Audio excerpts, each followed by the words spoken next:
Hello and welcome to another episode of the Portrait Profit Show.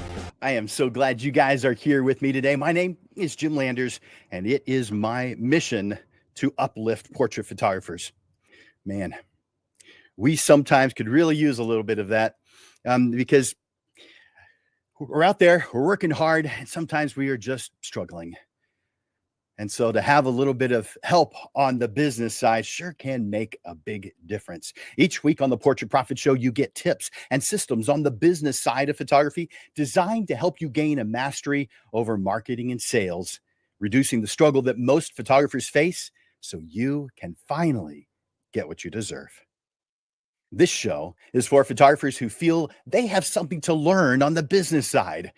If that's you, well, you're in the right place. Welcome to the Portrait Profit Show. The Portrait Profit Show is brought to you by Digital Pro Lab and Landers Photography School. For Digital Pro Lab, Amanda and her amazing, wonderful team, they are the best at what they do. They are career people. And because they love what they do, they make you look like a hero. If you haven't already, go to digitalprolab.com so that you can experience the difference. And of course, for Landers Photography School, myself, I teach photography classes, both on the photography side and on the business side, but I do spend a lot more time teaching on the business side because, well, we photographers could use a little bit of help. Too many of us are struggling rather than succeeding. And so I help in lots of different ways, from the basics to the more advanced. Reach out to me, Jim at landersphotoschool.com. Jim at landersphotoschool.com. Now, I want to encourage you to make comments and ask questions throughout the discussion today. Do me a favor, go over to the comments section right now and enter in hashtag live. That way, I know that you're watching us live today.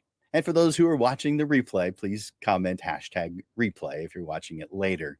But for right now, enter in hashtag live so that I know who's here.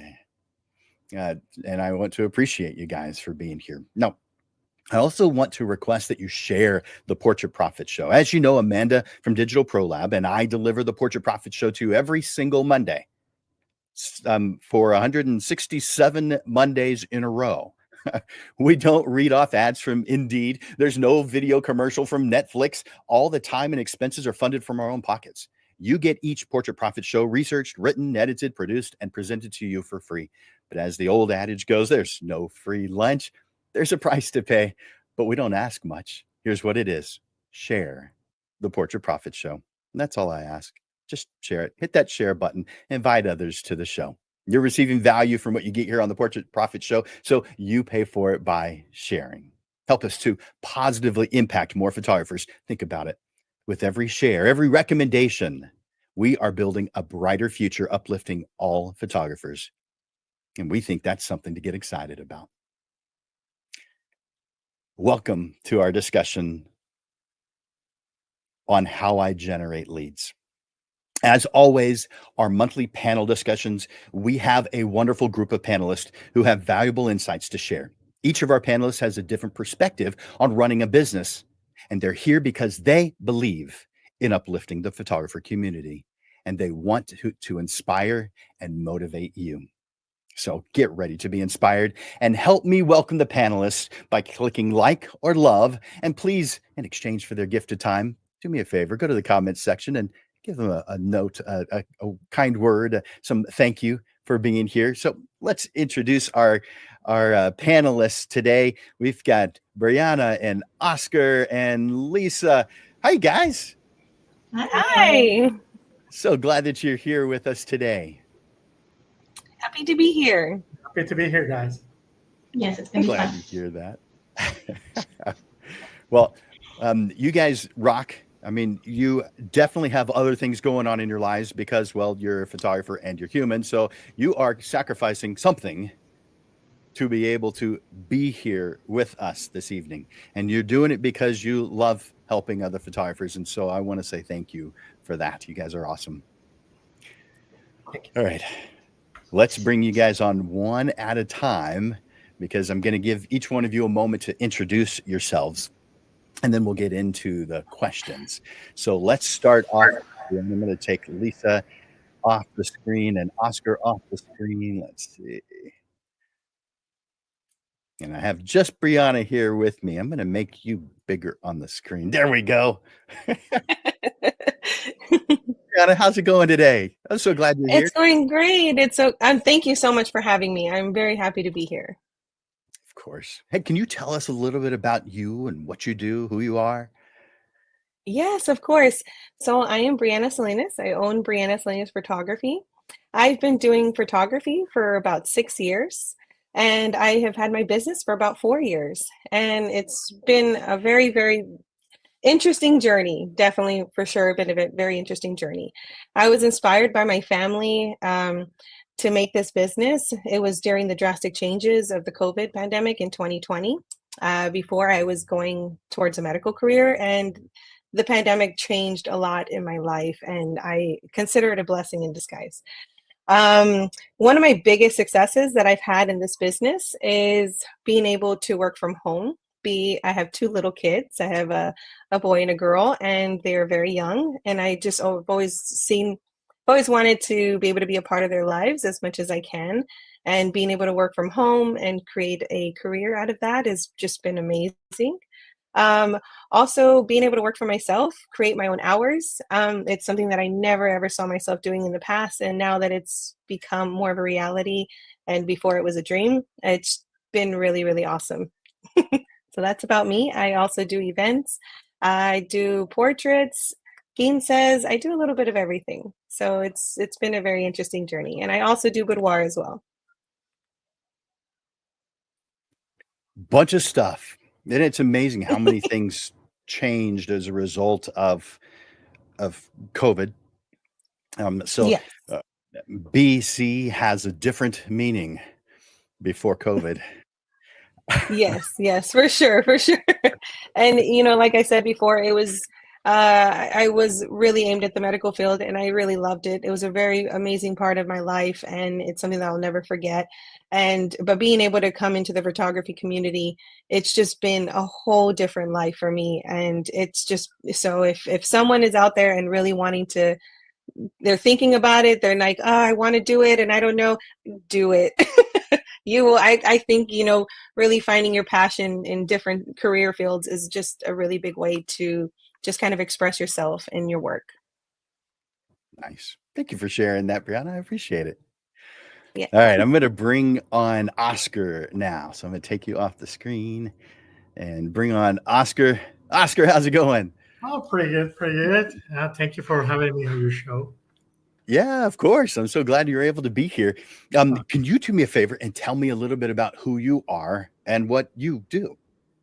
Well, I'm the photographer and owner of Vanity Boudoir Photography. And I've been a full-time photographer for a little more than 18 years. I specialize exclusively in boudoir photography. I started doing boudoir when few people knew about boudoir. I'm actually one of the original boudoir photographers in South Texas.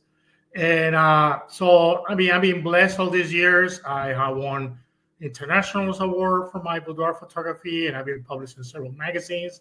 I was one of the original founders of the International Association of Boudoir Photographers. They spin off from other groups, things like that. So I remember joining to that group, and it's a very successful. I highly recommend for new boudoir photographers to join the AIBP to, get a lot of knowledge from, seasoned people on there. Apart from that, again, I exclusively do boudoir. Really is that field to be able to help my clients to fall in love with themselves again. It's a very powerful thing. To be honest, I've been blessed by a successful career in this field. Because everybody here as a photographer, they know how hard it is to succeed as a full-time photographer. Most of us, we started as part-time, but I've been blessed that for more than 18 years, I've been a full-time boudoir photographer. 18 years. It's a long time to do the same Oh, thing. yeah. Love Oh, it. Yeah, but Well, it's very rewarding. It's a very rewarding feel to do that. You really are, touching in a very unique way.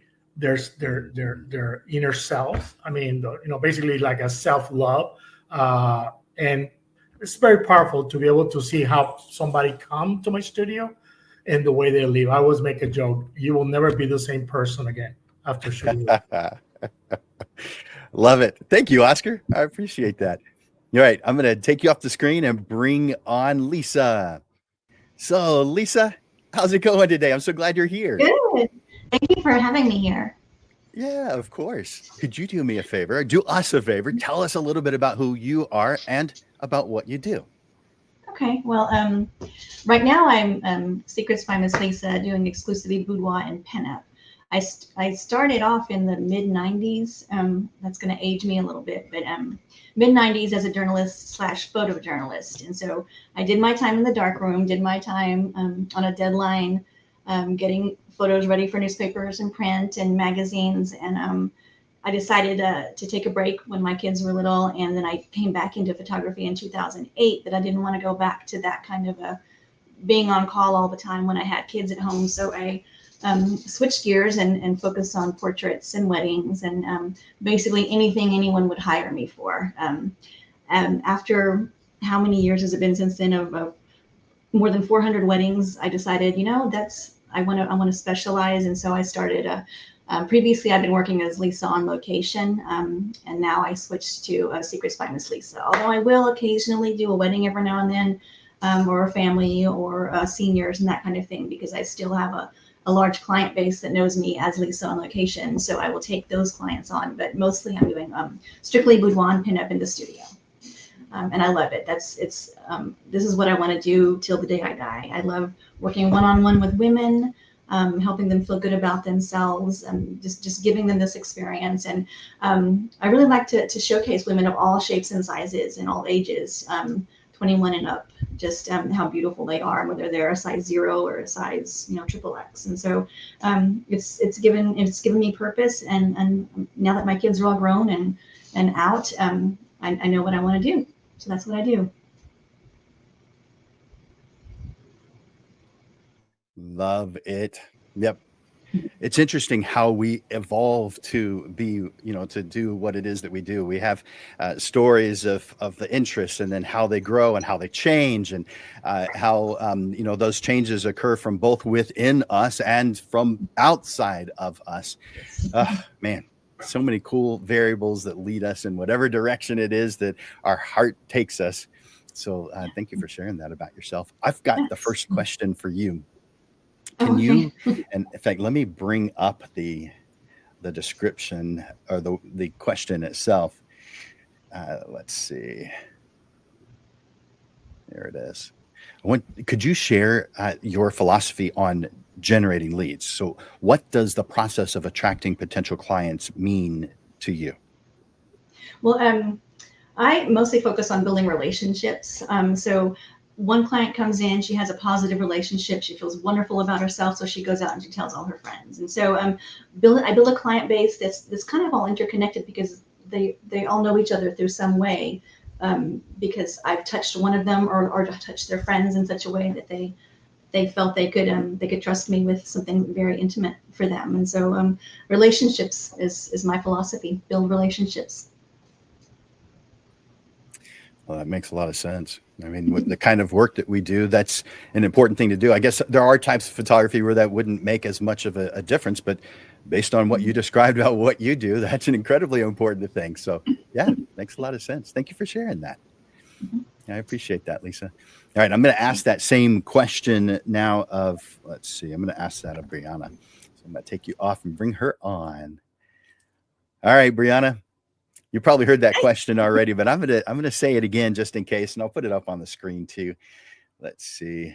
I keep moving things around, so I want you to share your philosophy on generating leads. I mean, what does that actually mean to you? leads are potential clients or prospects? How do you describe them? What does it mean to you? Well, Lisa kind of said the first part of it. Honestly, my philosophy is not only to deliver high quality photos to you and your family, but to also have a connection and a relationship with that client, in order to really see what they're envisioning and what they're really envisioning and what they want in a session. It's going to really help you to get to making and building that relationship with them. Also, getting involved with your community and other photographers and and business owners as well, to really just kind of have an open mind and always keep that open mind. But for the most part, yes, she said it: building relationships, connections, and making sure you really connect with that client. Yeah, and I definitely like that. Uh, is there? Uh, well, I'll ask that question in a little bit, but that was fantastic. I appreciate you sharing that about how you run your business. I had another follow-up question, but it's what I'm going to be asking later. So I'll wait. I'll wait. Thank you so Okay. much for answering that question. I'll see you back in just a little while. I'm going to ask that same question now of Oscar. So, Oscar, can you share a little bit about your philosophy on generating leads, and what does the process of attracting potential clients mean to you? Sure. Again, both panelists are right. I mean, you always need to create a connection with your clients. Okay, that's crucial for a successful boudoir session. They need to be that trust relation between the client and myself. But one thing that I always try to kind of differentiate a little bit is I try to make myself unique. Okay, so I try to provide the clients not just beautiful imagery, but also I help to provide them a luxury experience. So this is basically try to get that. I mean, even in my marketing pieces, everything I do, I always use the phrase to provide a boudoir experience. So that unique concept will create the word of mouth that the clients will use to, again, bring more clients. You know what I mean? So yeah, that unique feel, like a little more kind of unique experience, because in any field, that's what you're trying to be different. You're trying to be unique. You're trying to be the best of your field, and so that's what I do. Yeah, I like that. It's similar. You guys are similar, but you each have your own slightly different approach or different way of thinking about it. Your philosophies are similar, very similar, but they're also slightly different because of the goals that you have in mind. So thank you for sharing those. The next question is for you, Oscar. Okay. And let's bring it up on the screen. By the way, as I'm doing that, you guys, if what they're sharing with you is resonating with you, let me know in the comments. You can just say the word yes if you want to, or you can say what it is that's resonating with you, what you're hearing, what you're seeing, that you can relate to. Let me know in the comments. And of course, I invite you to hit that like and love button every time you hear something that they like, that you guys like, that they are saying. So the next question is on identifying leads. And let's see. There we go. What are some of the most effective channels that you have used or explored for identifying your leads? I think that it kind of shift a little bit through the time. I remember when I first started doing it, I was like, my website was the main source of leads for me. But then they're still there. I still get some leads from my website, but everything is shifting more to Instagram, and probably the last one will be Facebook. But yeah, one time when I started doing this many years ago, website and Facebook were big. Now I see that most of my leads are coming from Instagram. Even that there is a lot of challenges. I've been probably shadow banned by Instagram for ages, and I still getting some leads coming from Instagram. I mean, of course, but I mean, there's networking events. They're also good, but I tend to be a little more recluse. So I'm always kind of surprised when I go to a place and people know about me. I'm always like, okay. I mean, I'm in my studio or shooting. I mean, but so I always get pleasantly surprised, to go to an event and people recognize me or people know about me. But that's basically it. I think, again, one time right now, Instagram and website will be the two channels that I get the more leads. Yeah, thank you for sharing that. Do you actively pursue those, or that's just how it's evolved? It's just the way it evolves. I mean, it's basically, especially in my field, boudoir, there is a lot of experts that they say that you have to touch, in digital visual fields, the client multiple times. So the funny thing is that I get clients today that been following me for 5 years. Okay, so you can never know when they're going to be ready, because this is a big step for them. So you need to be, so you need to always be providing the quality imagery, things that is your brand that they want. That's what they follow you. But eventually, I always find it funny that people go like, "I've been following you for 3 years, but now I'm ready." You know what I mean? Or 5 years, but now I'm ready. Or I even talked to them at one time. I chat with them 5 years ago. And then sometimes if I encounter somebody, I go, "Don't I talk to that person 3 years ago?" I go, "It's been 3 years since you contact me. How you doing?" You know what I mean? Sometimes they go, "Oh my God," and that generate actually a client sometimes just by not dropping the ball with them. You know what I mean? And they always appreciate "Oh my God, he remembered me from 3 years ago." You know what I mean? So they feel special. So they tend to book after that.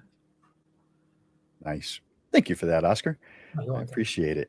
I'm going to ask that same question now of Lisa. So I'm going to take you off and bring Lisa on. Lisa, can you share with me a little bit about what are some of the most effective channels that you've explored for identifying leads? Social media is huge. I mean, that's a lot of us can say we get a lot of our clientele from social media these days. I have a Facebook group. It's a private group for women only. It's called the Secrets by Miss Lisa VIP group, and I've been really pleasantly surprised by how many women come to me from that group. In this group, I show behind the scenes clips. I do model calls, and share some of my own personal experiences, my own personal images of me in a boudoir set. Those kind of things, and other women that are in the group share their experiences as well. And so that goes along with relationships. When people see their friends or their peers doing an experience, and they're like, "Well, I want to do that too." So it's been really popular for bringing in new clientele. I also have an Instagram page that I'm very active on, and we'll talk about this later, I'm sure, in our challenges, but they're always changing the algorithm for how they show things on Instagram, and I've been shadow banned too, and it's hard to get things. And don't even get started on TikTok, because they take down everything I post, even if I'm trying so hard to be so PG or PG-13. But social media has really been a successful tool for me in generating leads. So I definitely will do those. I also go to bridal shows, have a booth at a bridal show where I can talk one-on-one.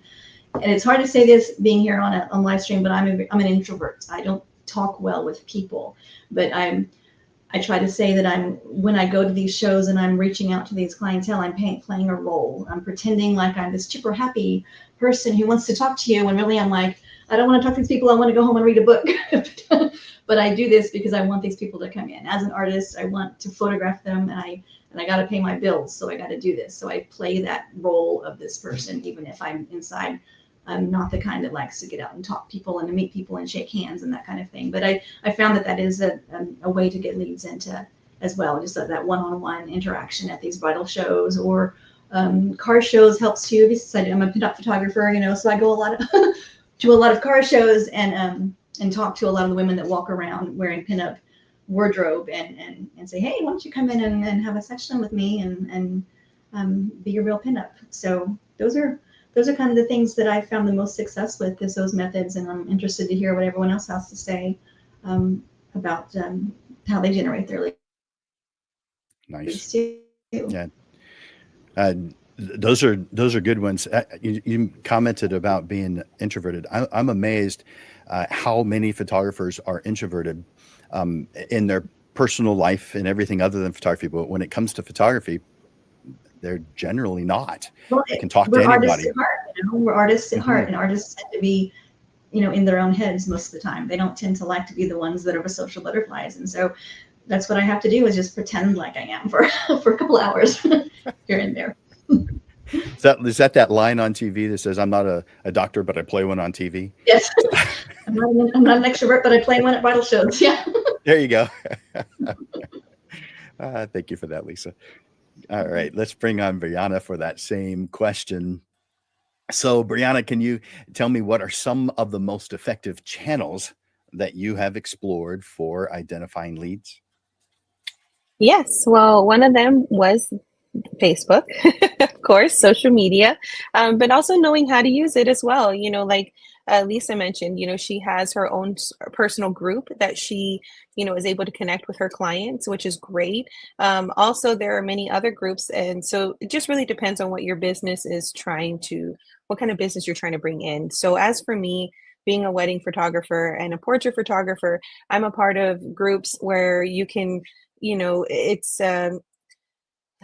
basically like groups where they just specifically you're looking for a wedding photographer, you're looking for certain vendors to go ahead and complete your wedding day, but also being a part of different other applications. So there are one helpful tool that I've actually seen is Thumbtack, and it's basically an app where you can go and you can find different trade professionals, and a lot of times those are really helpful because people are going to look up your zip code, and you can put in your information there. So that's a really good way to get leads around your area.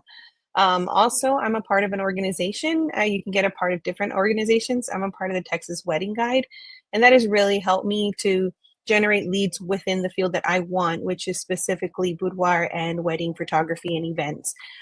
So that definitely helps out a lot.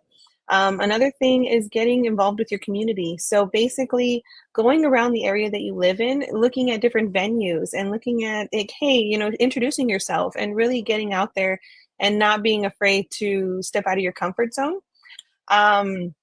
I think that helps out because anytime that these venues are trying to show their venue off, they can give you a call and say, hey, can you come over to our open house? And there's a great way to meet people right in, just like Lisa said, bridal shows, but you can also go to different events where it's, focuses on events, quinces and weddings and things like that. So just being really open and just kind of going with seeing what works for you. So you've got a lot of channels that you're working with. That's a good thing. I do. I'm trying.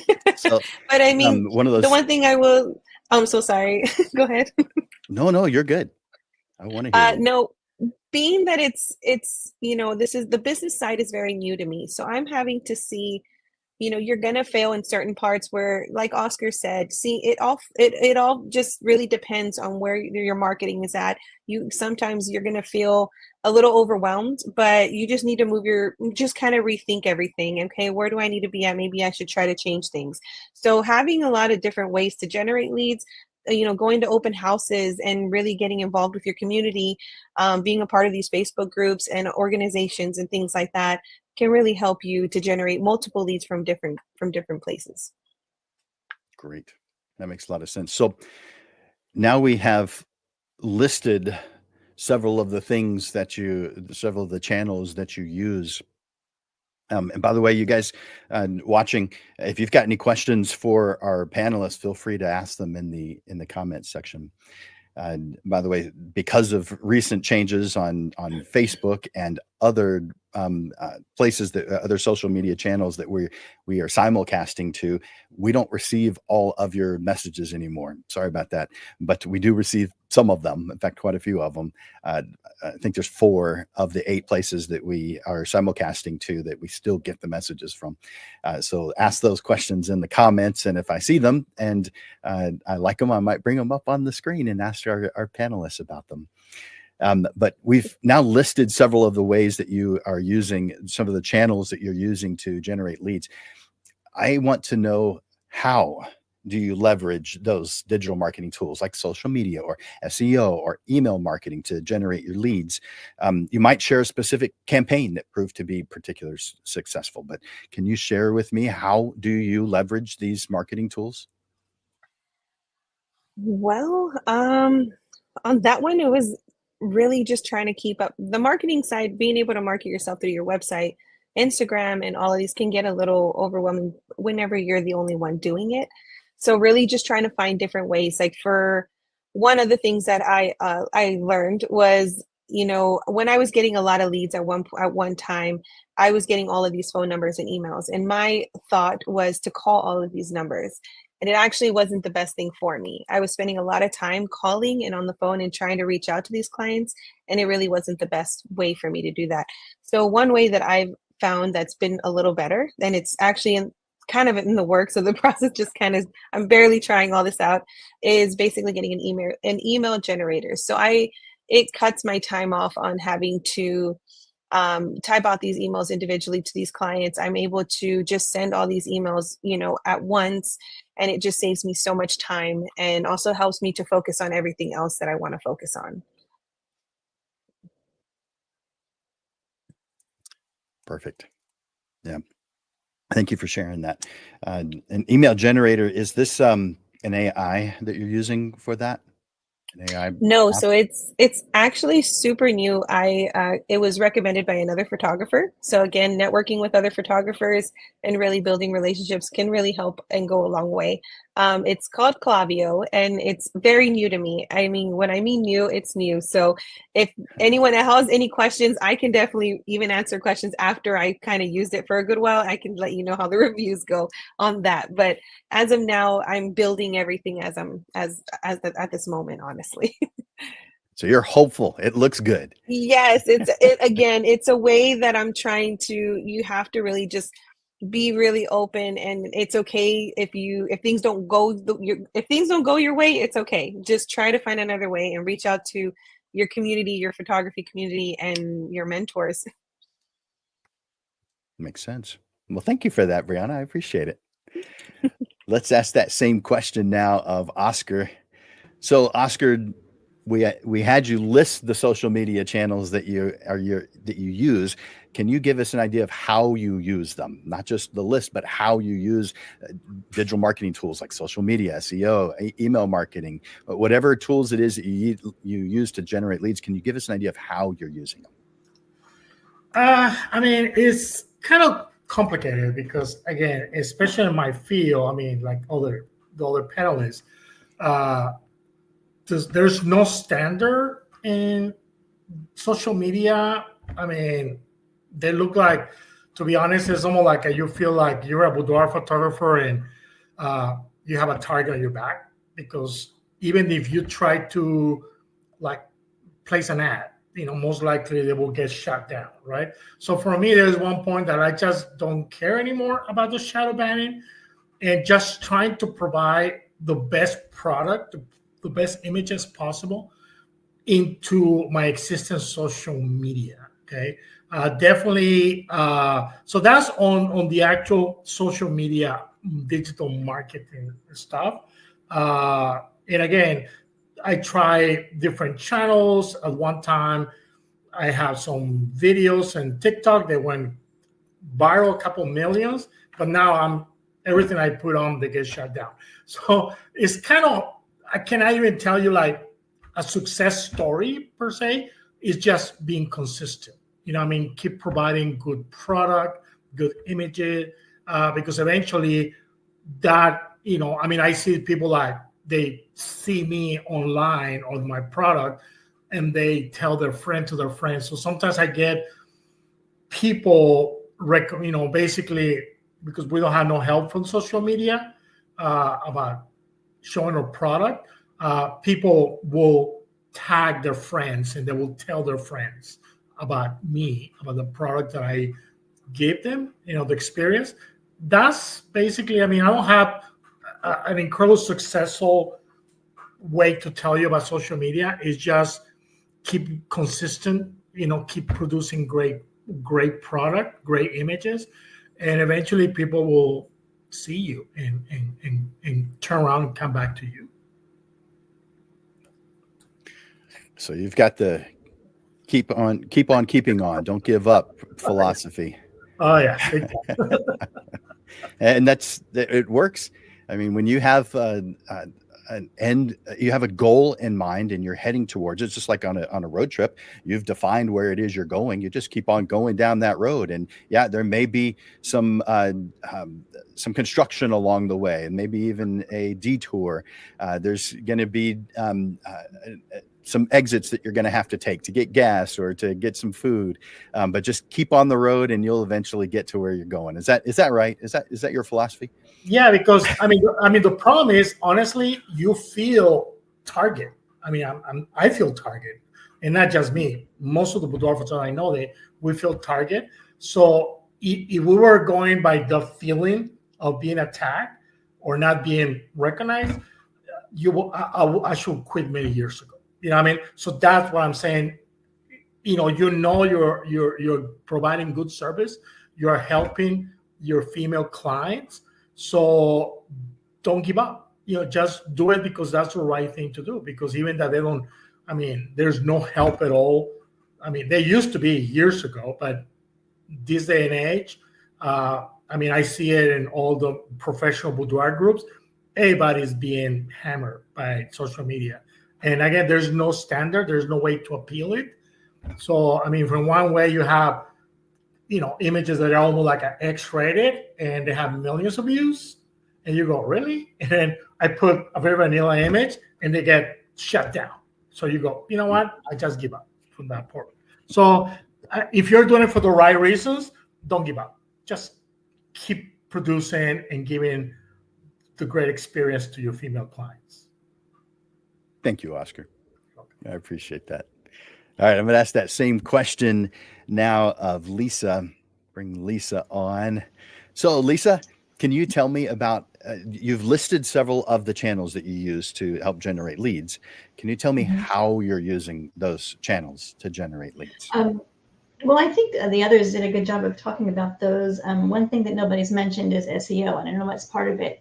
How do you get that SEO working for you? And I'm proud to say, when you enter New Braunfels Boudoir Photography, I'm #1 because I busted my butt getting my keywording down. Okay, so every single image that I produce through Lightroom, I use Lightroom and I keyword everything: boudoir, sexy images, women, confidence, women's confidence, women empowerment.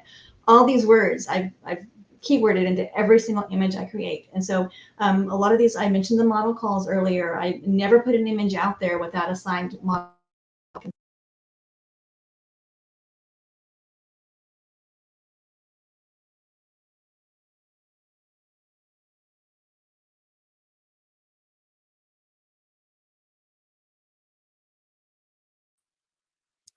I think we lost your audio. Can you hear me? I'm not hearing you. The audio just went away and it's not on mute. Huh. Too.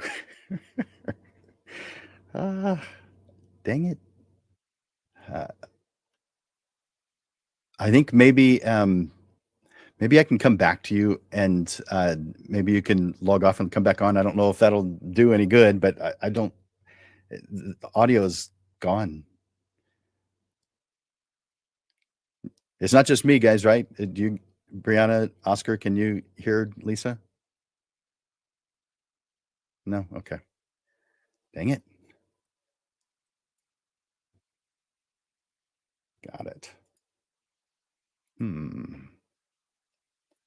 Hearing anything, and it's not on mute. At least I can't see it that way, so don't know what is going on. Well, while she's trying to figure that out, I'm going to move on to the next question, and I'm going to start with let's see. I'll start with Brianna on the next question. And so, Brianna, let me bring up that that question so everybody can see what the question I'm about to ask you. But can you discuss how networking partnerships and collaborations have played a role in your lead generation efforts? Oh, for sure. This is definitely a really good question because any photographer that I think any photographer, especially a new photographer, should hear this.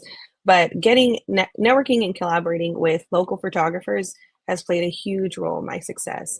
Um, Being able to network with other photographers that have more experience and have been through all of the craziness before I have, or even just there's a lot of photographers out there that are willing to share their ideas and techniques and what's worked for them and what hasn't worked for them. And that's actually one way that I'm, being having certain photographers as really close friends and also just networking with them, seeing how they work. I'm also a visual person. So me being able to go and see one of my mentors and have them teach me certain things is it just goes a long way with just showing the dedication that it takes for you to create these images for your clients. So really there's so many, being an artist, there's so many different styles and techniques, and especially with how many photographers out there, you definitely just being able to learn from every one of them can go a long way to helping you succeed, I feel like. Those are some good things to point out.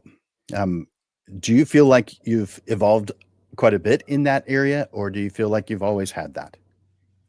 I feel like I've always had it, but also there's photographers that can explain things differently. So maybe sometimes a way a photographer can teach you one way and someone else teaches you another way. You can kind Yeah. of build what and see what works for you. Also, another way is really building relationships with your photographers. So I feel like having that trust with your other photographers can go a long way, because if I have a client, and obviously my big priority is making sure that my clients have not only quality work, but also just getting that full experience. If I have a good friend that I know that's going to give them that, that give them that experience, but also more, I will call them, hey, my client needs you. And there's a lead right there that you didn't have before. So it's really just building and networking and creating relationships with other people, and mainly in your photography community. Nice. Thank you for sharing that, Brianna. I appreciate it. I'm going to go back to Lisa and see if we have our audio concern fixed. We'll find out in just a moment. Thanks, Brianna. So, Lisa, can we hear you now? I don't know. I logged out and then logged back in. Yes. Am I back? We can hear you. Okay. I don't know what happened. I know there's been some sun surges, and so Wi-Fi's been kind of wacky the past couple There of you go. but I was talking about, yeah, go ahead. Oh, I was talking about the SEO. I don't know if y'all heard me, but I keyword everything. And all my images I put out there. And Pinterest is one thing we haven't talked about as a social media avenue, but I do. I create a lot of memes where I take one of my models and I put something silly on it. Like I pulled one up a second ago. Oh, I think you are doing a beautiful job figuring out some heavy shit, but I've got a picture of one that I took of a model coming out of the bathtub, and I've got that quote next to her. And then I logo it and put it out there on Pinterest, put it out there on my blog, and I've got hundreds of these.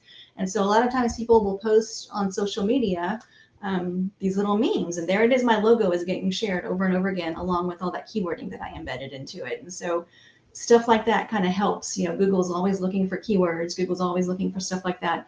And so there it is, my image out there being shared as a meme on somebody's social media with my logo and my keywording in it. And so that's really helped a lot. And that's helped in my SEO. I think a lot of people, like I said, Google ranks me pretty high. And I think it's because I do spend so much time keywording so many things and putting so much out there. Do you feel that that's a lot of effort, or have you just gotten used to it over time? I've gotten this method in. It's pretty easy, pretty simple, because whenever I do the model calls and I use all those images that I create, I'm just a little monkey machine putting my logo, and I got all me little sayings. I Google these inspiring quotes for women, or silly quotes for women and stuff like that. And I've got hundreds of them. And yes, it's tedious sometimes, But sometimes you have like, I have an admin day every week where I'm doing just administrative work. And so I just sit there like a little monkey and just make these things over and over and over again, and then put them out there, put them out there, put them out there. And yes, it does get tedious, but Google appreciates it because Google rewards you by having all that, that they can show people. So whatever I'm doing has got me up there at the top of the search engines. So yeah, I'll take an extra few minutes every now and then to do some of those things. Yeah. Nice. Thank you for sharing that. So I've got the next question for you. In your lead generation efforts, can you discuss how networking and partnerships and collaborations play a role? Well, yeah, I mean, what I like to do, I like to network with other businesses, other photographers. We've talked about them, and I've gotten a lot. Some of my best friends are other photographers, and we say community over competition, because we do share a lot of ideas. We share clientele sometimes. But also, with the local stylists, the hairstylists that come into my studio, they turn around and tell their other clientele about me. Nonprofit groups that I get involved with, where I'll volunteer with. My big volunteer is breast cancer awareness and women who are suffering from breast cancer. I bring a lot of them into my studio and give them complimentary sessions.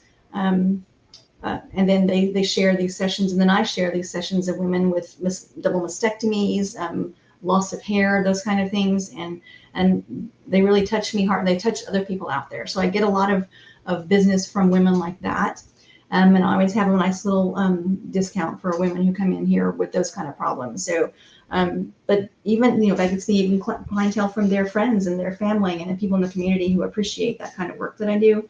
So yeah, getting involved in nonprofits has been very helpful as far as networking goes. Yeah, those are definitely some good ones. And it means something to you, and so there's a win-win situation going on, which we as photographers really should be seeking. And you're giving examples of it to everyone concerned. So thank you for that. Thanks, Lisa. All right, let me ask that same question now of Oscar.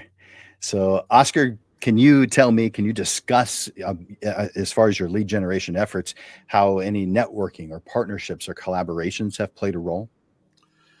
I think it's very important. I mean, I also do like events like, involved with like auctions and things like that for charity events.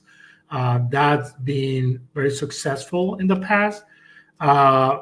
But at the same time, it's kind of like, in my experience, you kind of need to move around. I mean, I agree with certain charities. Yeah, you try to stick to them, but a lot of times you need to move around different charities so they don't get complacent about the product you're giving them or the help you're giving them. But I do bridal shows. I started doing that for the last maybe 2 years, and they're being very successful. But I think the most important thing is try to find things that are compatible to you. I mean, for example, it's even kind of my name, Vanity Boudoir, right? The word vanity. So there is a lot of industry, hair and makeup professionals and beauty consultant and spas and that. So, I always try to partner with some of these, especially the ones that are servicing my target market. My target market is certain, socioeconomic level. And so I look for where they are. I mean, I learned that years ago from my mentor, Chris Amel, that say, well, you need to find where your ideal client goes. And so I try to target wherever they are, to try to generate leads on that front. Looks like we had a little bit of audio issue there too. Okay. But yeah, definitely. Thank you for sharing that. Yeah, that's a good way of looking at it. It's another way of looking at it. So I appreciate that. So, Oscar, I've got the next question for you. This is a client experience type of question. How do you use the client experience to generate new leads? Now, you and I have talked about that a few days ago, but share that with them. How do you have any specific methods for encouraging referrals or repeat business?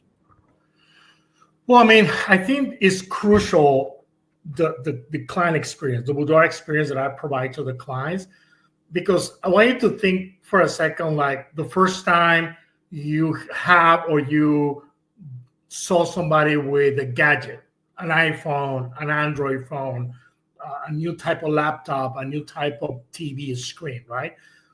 When you buy it and you are so happy with that product, you just, I wish I had stock in some of these gadgets, like actually stock, because I always recommended this product, right? So it's the same thing with boudoir. You need to give them an amazing product, an amazing experience, and the client will not stop talking about you.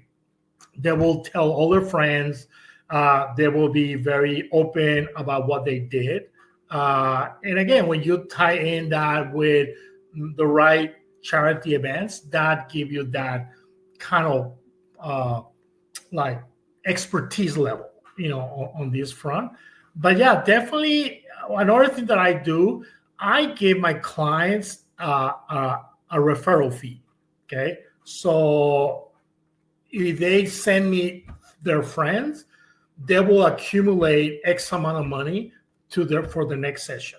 And it's not about, my clients tend to be a little more well off. It's not really about the money. It's about the price. I don't know if that makes sense. When you make them feel special, like, okay, you send me your friend, you just have more money on your account, for your next session. That in itself, I think the clients, they like that feel. It's almost like they want something, you scratch up, oh, look, I got $1, $5. So it's not really the amount, is that feel that they're doing something for you and something for their friends. And that's the most important thing, because if they believe in what you did and they love the experience, they want their friends to have the same experience.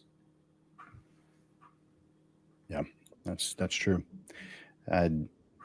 Is that something that you have always done, or something you implemented maybe a little more recently? It's kind of no. It's been around for a couple of years. It's the same idea, that referral thing.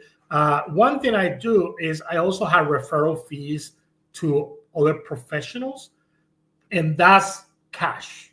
Clients get credit, but other professionals, because it's your target acquisition. So how much money you're going to spend in ads? And again, I cannot spend money on Instagram and Facebook ads because I'm banned anyway.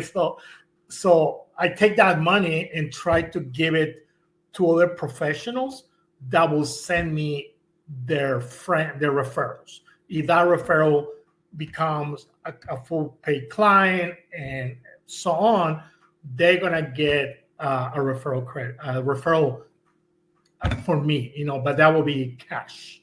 But clients, they actually get credit. Good. And are you using a software program to help you keep track of that? It's not something you can just remember. Well, it's on there. I use a CRM system. There's many up there. Again, I'd always like to be a pioneer instead of that. So I was one of the few hundred people. They start with 17 hats. So there is a field there where I can make notes. So that way there is a reference on who's sending that particular client. That way I can match it with the referral itself. Perfect. Good. Well, thank you, Oscar. I appreciate that. I'm going to ask the same question now of Lisa. So let's bring Lisa back. Let's see. Lisa, can you tell me about how do you use your client experience as a form of marketing, as a form of encouraging referrals and repeat business? Well, I think that in order to give women this experience, I need to give more women the experience so they can talk about it. So every dead season, which is January and August for me, that tends to not get a lot of clientele group and on my email list. And basically a model call is they don't have to pay my usual session fee, but they do have to pay the makeup artist. So it's a reduced rate to get into the studio. And I tell them, you're working for me. I need content. I need behind the scenes footage, which I did turn around and make reels for IG and for Facebook and for TikTok if they'll play them. And I get all this content and all this stuff, and then they love it so much. A lot of them end up buying images. So I do sell to them. Sometimes they don't buy anything, but that's okay because I've already got what I want from them. I've given them the experience, I've got the content, and then they go and they tell their friends about it. So January and August, which are normally dead seasons for me anyway, for boudoir, have become so busy because I've got all these models coming in that think, oh, I'm getting a good deal. I get a free shoot, and in some respects they do because they only have to pay for the hair and makeup. But then they end up buying from me anyway, so it wasn't really a free shoot. And plus I've got that content that I can use all year long. So I've got behind the scenes footage, and these are normal women. These aren't glamorous, supermodels. These are normal women, normal sizes. They just had a baby. They've got extra fluff, and they're sometimes they're feeling really low about themselves, and they get this experience, and then they go out there and I talk about it. So the rest of the year, oh, you shot my friend in a model call, so I'm coming to you now. I saw what you did for my friend, and she posted her images on Facebook, so now I'm coming in. And they never would have come in if I hadn't done the model call. So that's been really successful for me in generating leads. Wow, thank you for sharing that. That puts a picture in our minds on how we be able to use something similar to that for our business. So thank you for sharing that.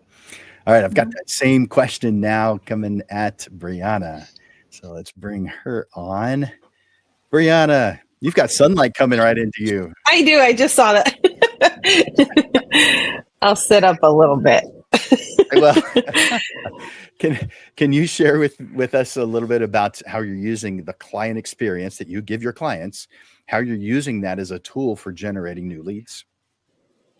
Yeah. So what I've seen that's worked for me is it doesn't start necessarily whenever you start talking with the client. It starts as soon as they start to wanting to book.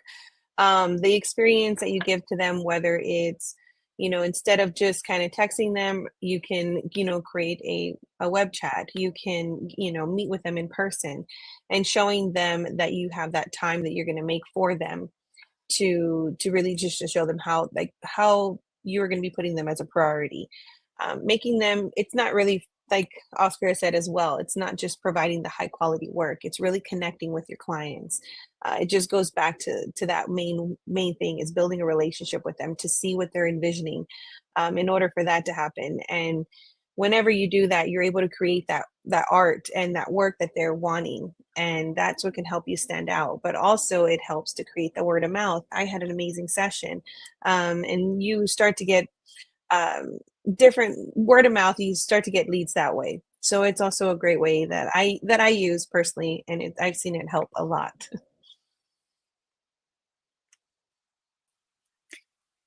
Cool.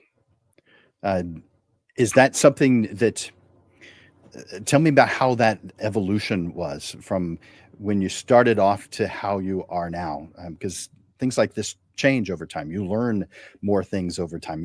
You wouldn't have known this stuff when you first started. So how has it evolved until now? Well, honestly, I think it's always been in my personality. I think it just being really close with people, and back in my previous career, I worked in the ER, so it was a different kind of relationship with my clients. But now, or I wouldn't even say clients, with my patients. And now it's a different world. But I'm also able to be myself, be bubbly, and just be really happy and connect with these clients. Because if you're wanting somebody that's going to really show, whenever you connect with these clients, they're going to be able to open up to you, and they're going to be able to tell you, hey, I really like this. And it could even be something like with boudoir. I do boudoir as well. So even just having that client say, I'm not comfortable with this, but getting the right angles and making them feel really beautiful about themselves.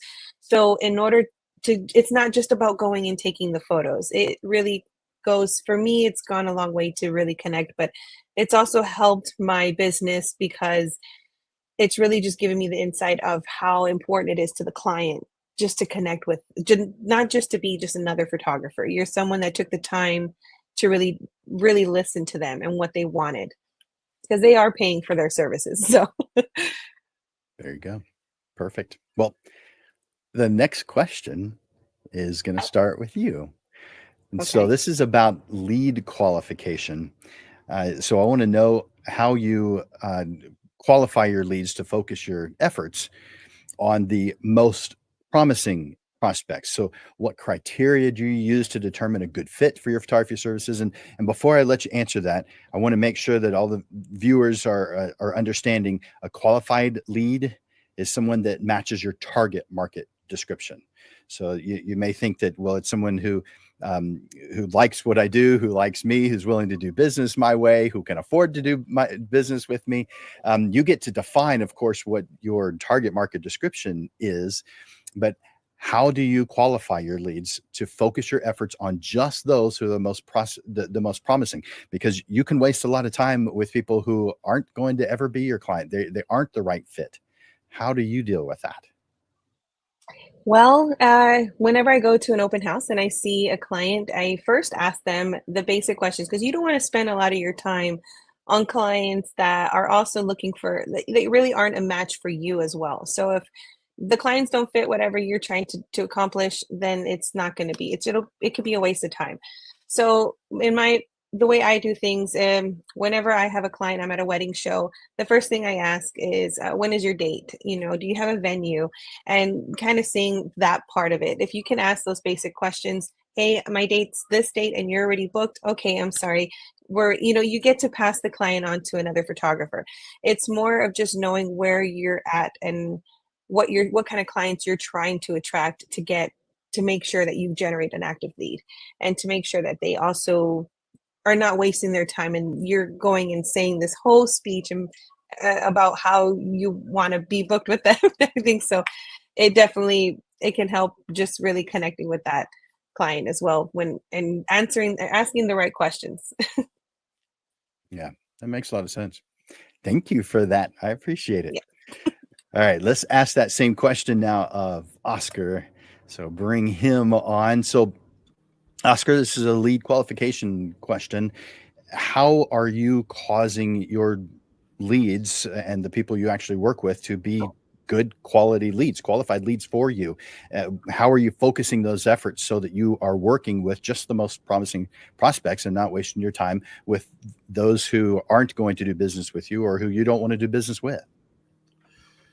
I mean, that's a very tough one because, for many years, was, a lot of waste time. They contact you, they say they want to do something, they want information, whatever, but they just don't pan out, right? So a couple of years ago, I actually hired a virtual assistant, my studio manager. So she's in charge of contacting the inquiries, the clients, the leads, okay? And she does the initial weed out of these people because, there's a couple factors. First of all, this day and age, people don't like to talk on the phone. I love to talk on the phone. I love to talk in person with somebody. I hate just texting. So what happened is, and also I'm a male photographer. So when somebody contact me to one of the lead captured funnels, I was the one trying to make the call, trying to make the connection. And I realized that the females will react better if a female will make the initial contact. So that's why I got my studio manager, Patty, and she's the one that all the leads coming in, she will make the initial contact and provide them a basic structure of my pricing per se. Okay. We also, again, many times in the past, I just sit there waiting for a client. They never show. Now they have to pay money to schedule a consultation with me. And that's crucial because I do not shoot anybody. I don't shoot you if I don't have a personal meeting with you. If you are out of town, have people from all over the United States, we do a Zoom call, but they have to be a one-on-one connection with the client itself. So that in itself, if you're not really serious about shooting, you will not go through all these steps. You know what I mean? You will just drop right at the beginning. Well, okay, I will contact you. I will talk to my husband. I will talk to my wife. And they just drop off, okay? Even that, like I told before, just because they don't continue the process, I always keep it in the back burner because, again, it can happen that a couple of years from now, they're going to go, okay, now I'm ready to do it, okay? But yeah, that, I think the biggest thing is the qualification will be to have the in-person consultation. You know, again, I never shoot anybody if I don't talk to them for their own tranquility, for their own safety per se, because they need to feel comfortable with me as their photographer, because it's a very intimate field, boudoir. But also I need to make sure that I feel comfortable with them too. You know, I mean, I think I make a comment when we talked before, once or twice in my life, I've been a female that I was like, no, thank you. You know, I mean, I will call you or I'm busy or something, because it had to be two ways. You know, I mean, craziness goes both ways. So you need to make sure that you are a good fit to each other. That's right. Well, I think it's smart to have that pre-session meeting. It could be for planning purposes, getting to know your purposes, whatever your purpose is ahead of time. And I see how it's very important in the kind of work that you do, but I photograph families as home decor. So therefore I need to have that meeting ahead of time because I need to see where they want to have this print on their wall. And so I've got to be able to plan it. If I do that planning in their home so that I can see where on the wall it's going to go. And I can tell right off the bat what size it's supposed to be, whether it's supposed to be a horizontal or a vertical. And someone who never goes to the home will never know those things. And so they talk about creating something that's custom for their client, but no, really all they're doing is doing the same thing for every single client, because it isn't custom made for that individual client. The only difference is there's different people with slightly different needs. Actually going into the person's home and finding out what the end result is supposed to be, and then gearing every step you make to make it fit within that space. Color matching, and making sure that you are choosing a frame that's going to go into that space. There's a lot of different variables. And so having that meeting ahead of time is important for the planning purposes so that you reach goals. But you're right. No one is going to go through all those steps unless they have decided they're serious. I mean, to be honest, I think that my record is, Jim, I'm like a 99% or 99.5% of all the people. If they come to see me, most likely, I mean, it's very few times that I have to like let it go, but normally they book. There you go. Awesome. Thanks for that, Oscar. I will. I'm going to ask that same question now of Lisa. So I'll bring her on. So Lisa, can you tell me how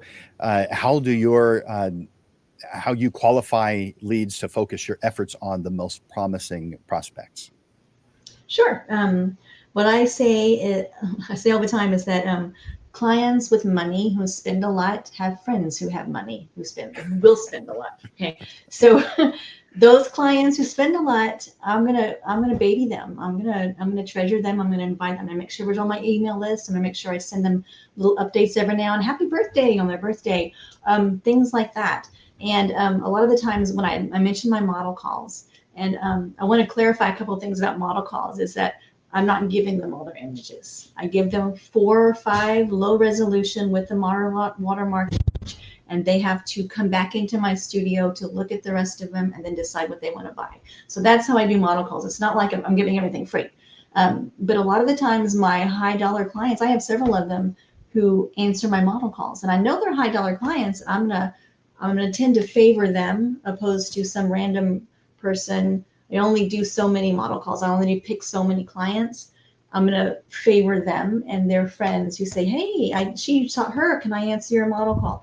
I'm gonna nurture those people who have shown me in the past that they've spent a lot of money, and I'm going to nurture their friends and their people that they refer to me for those model calls. So I'm a little bit more picky about model calls because it gives me content, and it also, I know who to target when I'm inviting those women into my studio for these model calls. So that helps a lot in me narrowing down when I'm doing those on who I'm going to bring into my studio. If their friends spend a lot of money, I know they probably got some too. So Yeah, that's a good consideration. Of course, you probably also have those who have told you, "I've saved up for months to be able to work yes, with you."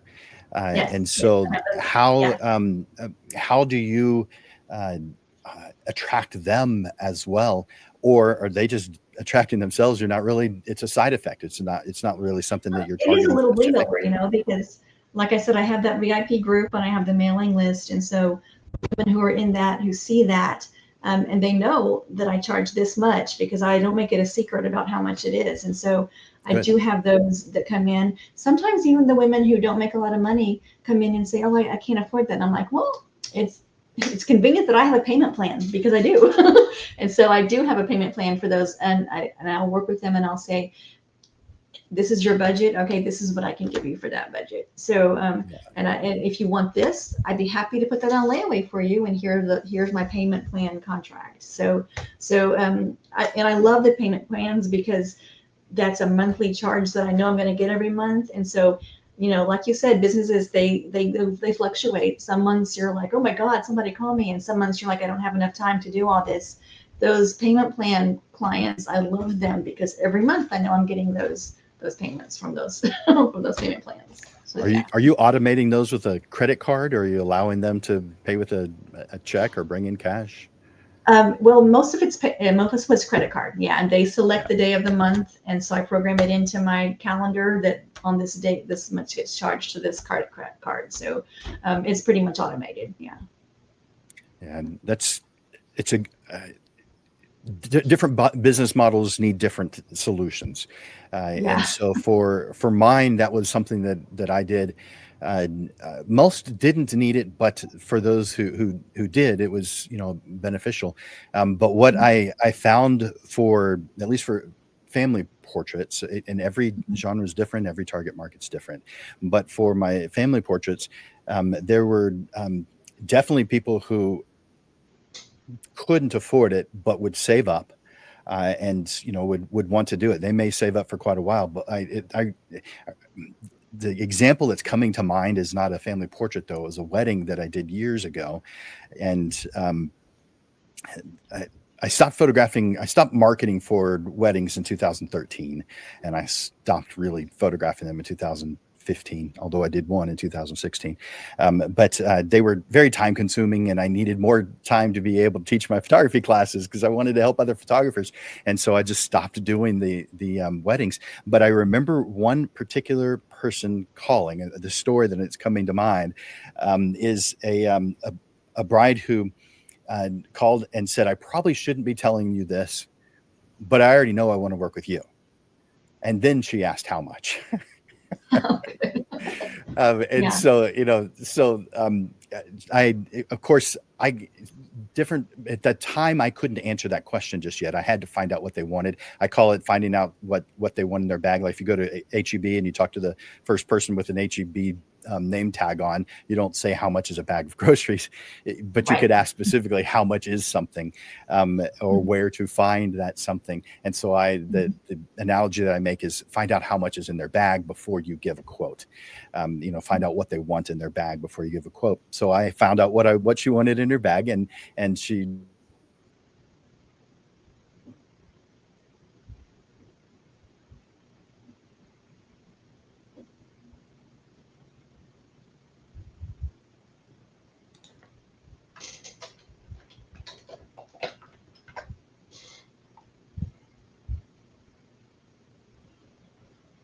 Are you there? Did I lose you again?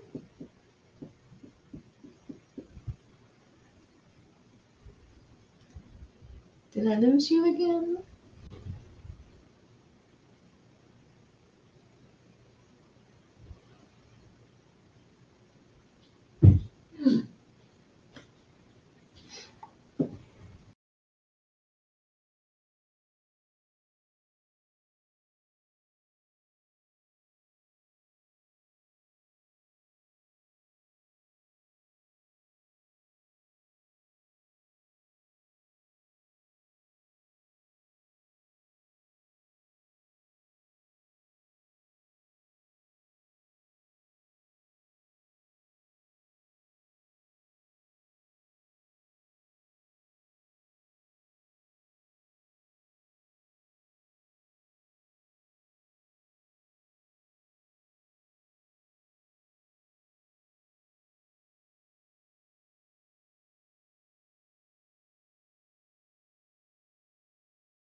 All right, are we back?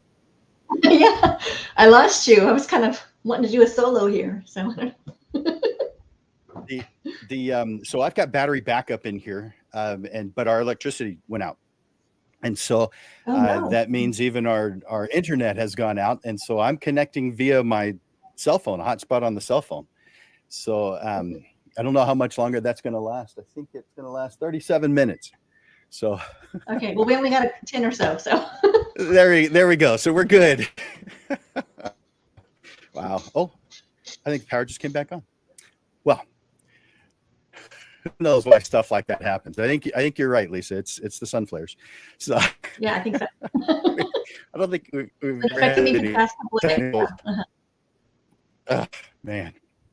All right. So I was thinking about a bride who saved, I told her the total was $4,200 for her wedding, and that was before I increased my prices by quite a bit. But she said, "All right, I'm going to find a way to make it work. I only have a total of $8,000 for this entire wedding. I'm going to move the location to my apartment complex. They have a common area. I'm going to have a friend be the DJ, and I'm going to have a friend do the catering. That way I can afford to have you." And so based on, people and them wanting to work with you, they'll do what it takes. And too many photographers, I think, have this idea in mind. Well, I am trying to make it low for everybody. Well, I have found that as many as 80% of all photographers have a price that's so low that it's not even possible for them to do enough business to cause them to reach profitability. It's not even possible based on their numbers. It's a math thing, not a feeling thing. If you're basing your pricing decisions on feelings, in my opinion, you are doing it wrong. It has to be based on math. How do you feel about that? Oh yeah. I go into a session thinking this is how much I want to make for it. Here's my minimum that I want to make from it. And usually I make more. The only exception is the model sessions, because I know those are people that are coming in that may not have money to spend, but I know that they'll spend something. Number one, most of them spend something. Number two, all of them will tell all their friends about it. And so the months after those model calls, I'm getting all their friends calling me, and those aren't free. Those aren't, those are full paid sessions. Yeah. Nice. Man, thank you for sharing that with us. Now, we're getting close to the end of today's show, and so I had a couple more questions planned, but I want to skip straight to the end. I want to skip to the closing thoughts. And so, can you share with me some maybe advice you'd give to a new portrait photographer trying to establish their lead generation?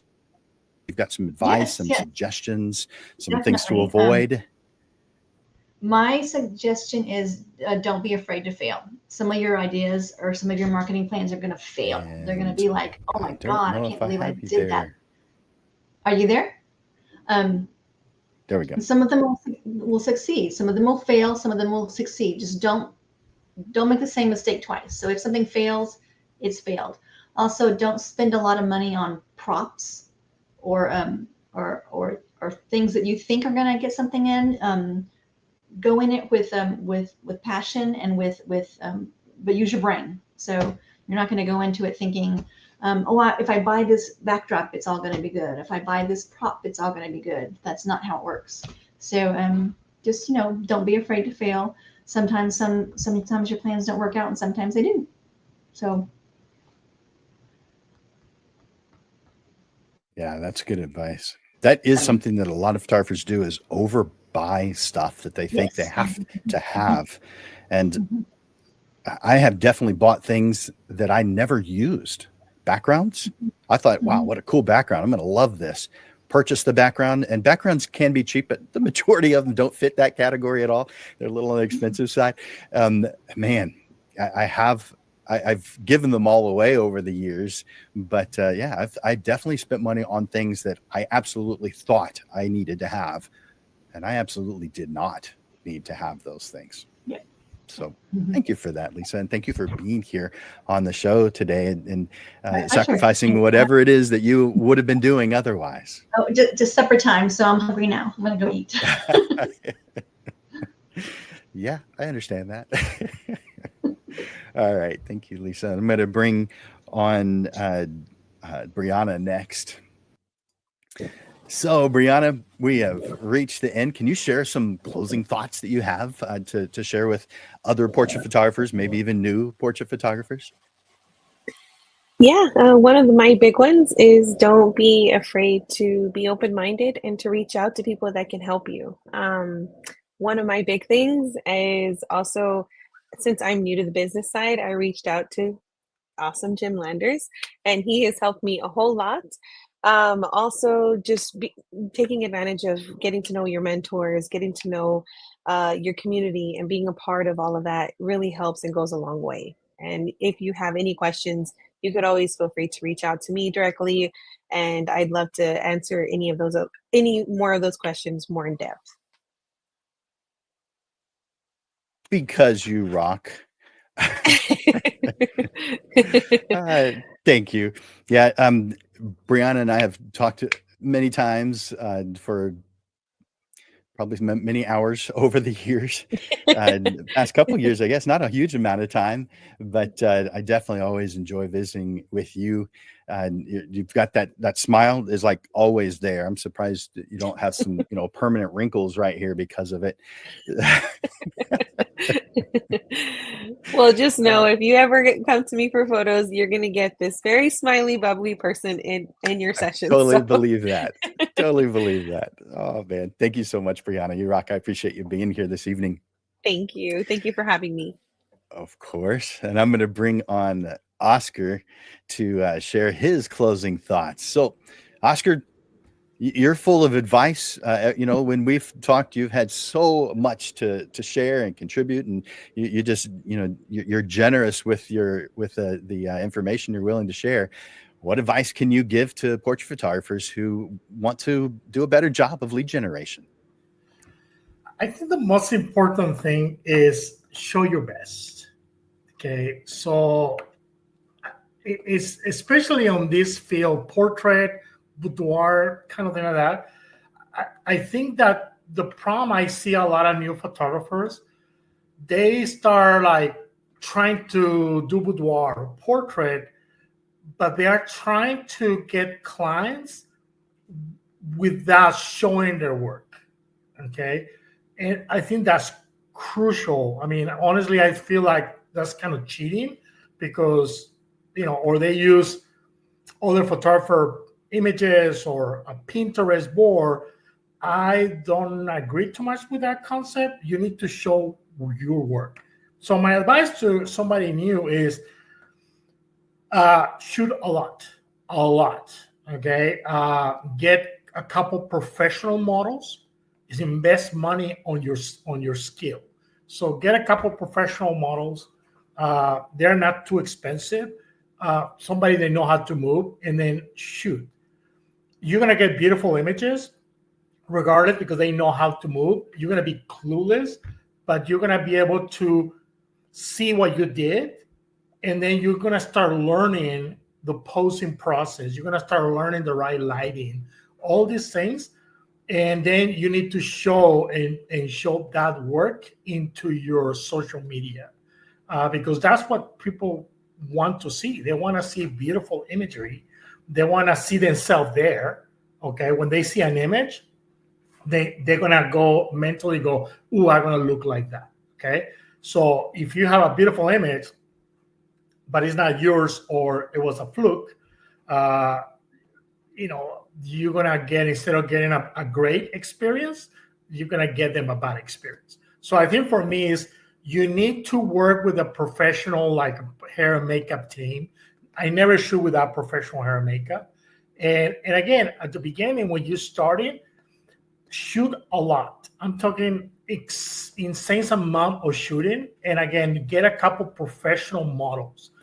Learn from them how they move, because eventually you're going to get clients that they never modeled before. They never had done this before. And they are relying on you as a professional to show them what to do. Okay. So I think that's, again, I see a lot of things in the boards, photography boards and all that. And I'm always like snooping around to see what these people are doing, especially new photographers. And what I seen is that lack of professional quality images, that they are their images, because the client need to know that if they book you, they're gonna get that kind of quality work. And again, I just see a lot of new photographers. They just bought a camera and they just start advertising and they want clients.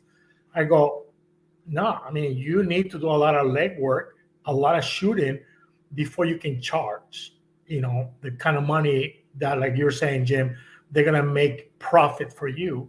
I mean, if you're just going to charge $50 for a shoot, you're never going to do anything. I mean, they're never going to be successful. So to be successful, you need to be good. You need to hone your skill, show your best work, and that work will speak by itself, and that will generate more people that come to me. When they come to me, they want certain style. They see my images and they go, I want that. I want to look like that. Or they go, I'm not sure I'm going to look like that. I go, yes, you will. I guarantee you that you're going to look as beautiful as the ones on the wall or you see on my social media. So yeah, shoot a lot, get professional models, learn to pose, learn lighting, go to workshops and learn from other photographers, their lighting schemes and everything, and show your best. Nice. I knew you'd have a lot to share. Thank you for doing that, and thank you for being here today. I'm going to bring on the other two as we start to close things out. Our panelists have generously shared their extensive expertise and experience with us, and we hope that you have gained some valuable insights and useful tips. So take a moment to say thank you in the comments, and please show your appreciation for their gift of time and attention by clicking the like button or the love button.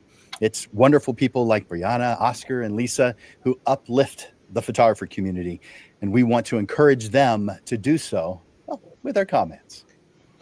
I want to thank you guys so much for being here. You are wonderful. I appreciate your generous gift of your experiences and your thoughts and your ideas to help out the photography community. You guys rock. I appreciate each one of you. Thank you. Bye. Bye. It's been fun. Nice to see you, Lisa. Again, Jim. You too. Nice to meet you, Brianna. Yeah, nice to meet you. Nice to meet you guys. You guys are awesome. Aren't these guys fantastic? Man, we our panelists are fantastic every time. I just love them. They are wonderful. They're helping us out. They're going, above and beyond to do this kind of thing. So panelists, you guys rock. Every single time we have fantastic panelists, and this time is no exception. So thank you guys for being here. Now, I've got a couple of announcements before we close out. If you want to learn more about using your flash, I'll be at Camera Exchange on Wednesday from 1 to 3 p.m. talking about using your flash. So if you want more information on that, just go to camerax.com and click on classes for more information about several of the classes that I'll be teaching there over the next several weeks. If you could use a little help, reach out to me at jim@landersphotoschool.com. jim@landersphotoschool.com. It's what I do full time. If you're feeling the need, if you're struggling, then I'm here full time to help you out. You have no excuses. As you know, the Portrait Photographer Show is the Portrait Profit Show is every Monday. So I want you to take a look at I'm going to share with you the next two classes. Again, we do this every single Monday. It's normally at noon on the second Monday of each month. It's on the second Monday of each month. It's at 6:30 in the evening, like we're doing right now. But all the rest of them are at noon. So next one coming up is on Monday, May 20th. And let me bring that on the screen so you can just see it. There we go. This is on creating a lead generating website. Transform your website into a lead generating powerhouse. On this episode of the Portrait Profit Show, you'll get unique strategies that will attract a steady flow of qualified leads, ensuring your photography business thrives. And let me put that on the screen while I'm doing that. And that's supposed to be small. There we go. So that's on May 20th. Create a lead generating website. Put it on your calendar. And then, of course, to round out this month, we have how I stand out from the crowd. You know, despite your hard work and dedication, it seems like you're just part of the crowd. In this episode of the Portrait Profits Show, we'll break free from the ordinary, empowering you to craft a standout brand that gets you noticed and celebrated. May 27th, how I stand out from the crowd. As we bring today's show to a close, I want to express my deepest gratitude to our distinguished panelists for sharing their wisdom and experiences. Their journeys as professional photographers have opened our eyes to new paths for our own success. Their stories of overcoming obstacles and implementing solutions serve as our own inspiration. They've shown us that our connection to our work and our clients is deeply rooted in dedication, persistence, and craftsmanship. Photographers, lens legends, let their stories be a reminder that our profession is more than capturing moments. It's about creating legacies for both your clients and for you. Photographers aren't just members of some profession. We leave a mark on the world through our stories. We tell and we leave a mark on the world through our stories we tell and the memories we immortalize. We are guardians of moments, crafters of heirlooms, and architects of history. As we move forward, armed with the insights and inspirations from our wonderful panelists, let's challenge ourselves to push the boundaries of creativity and professionalism. Let's commit not only to enhancing our skills, but to also nurturing the bonds that make our photography community a source of strength, innovation, and collective achievement. Thank you once again to our panelists for their generous contributions, and to you guys, lens legends, who are joining us for this panel discussion this evening. Until next time, keep focusing on your vision, refining your art, and defining your success on your own terms. The world of portrait photography is vast and it's varied, and it awaits your unique impact. Thank you all for your time and attention here today, and thank you for the efforts you make to be such an amazing portrait photographer. I encourage you to like, I encourage you to share the Portrait Profits Show, and of course, tune in to our next live stream a week from today at noon. Together, Lens Legends, we help each other achieve our goals and make a difference in the world through our passion for portrait photography. For Landers Photography School and Digital Pro Lab, my name is Jim Landers, and I'm bringing you the weekly Portrait Profits Show. Until next time, Lens Legends, keep thriving, keep growing, and keep making your mark in the world of portrait photography. I look forward to watching you grow. Bye for now.